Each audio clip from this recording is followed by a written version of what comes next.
Hi, Councillor Simon Forthrop. Great to speak with you. Hi Jane, nice to see you. ULEZ has now been given the green light to cover the whole of London from the end of August.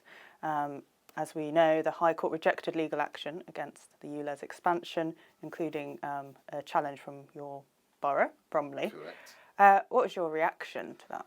Well, obviously we're a little bit disappointed, but also inspired because actually we know that there's people in our areas that need to be fought, that we need to fight for.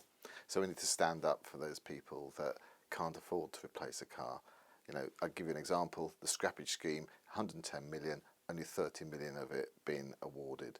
So there's 70 or 80 million pounds of it that just hasn't been dished out with a month to go. That's how appalling it is, that scrappage scheme. And what are your next steps now after losing this challenge? So it doesn't stop because, as you can imagine, people are hurting, and so we will continue to fight on their behalf.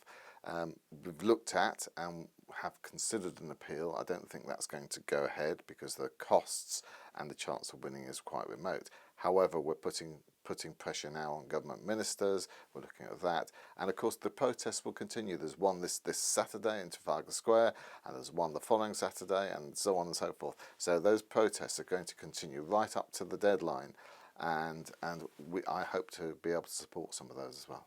And tell me about the pressure you said you're putting on government ministers. Well, there's been a big letter writing campaign.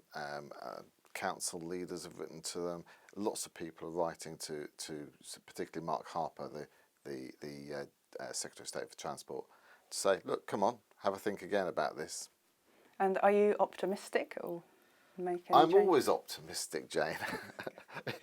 You wouldn't do anything if you weren't optimistic. I'm always optimistic. That's good to hear. So describe to me, you spoke about the protests. Describe to me the reasons why people are out on the streets protesting against ULEZ. Because it hits the poorest hardest. That's why.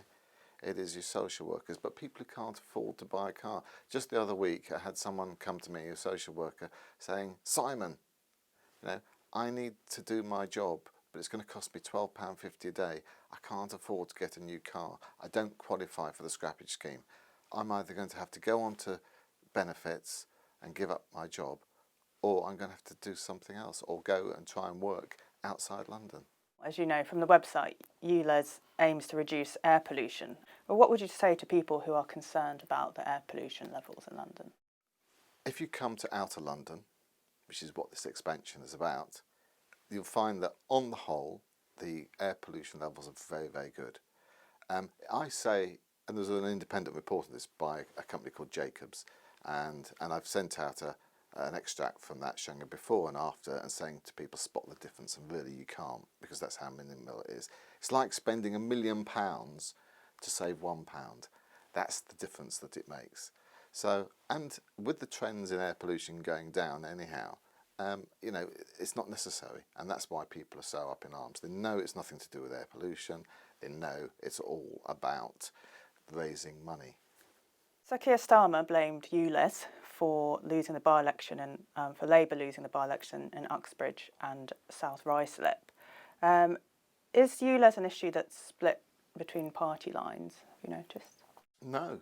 I speak to many people across party lines that, put it like this, they won't be voting Labour again whilst this continues, but they're not necessarily Conservative supporters, but they absolutely detest ULEZ. They really do. They are getting hurt by it. As I said, it's the traditional Labour voters that have been hit most by it. Those that can't afford to change their car, those that are working and scraping to make a living, they're the ones that are hit most, which is why we're determined to make sure we stand up for them and keep fighting on their behalf. And if Mr. Khan thinks this is going to go away, even if it comes in on the 29th of August, you can be rest assured that those protests will continue, the complaints will continue. We're not going to let up because it's really, really important. And hopefully, come May next year, he'll be out and a new mayor will then scrap it. Okay, well, Simon Forthrop, on that note, thank you so much for joining us. Thank you very much, Jane.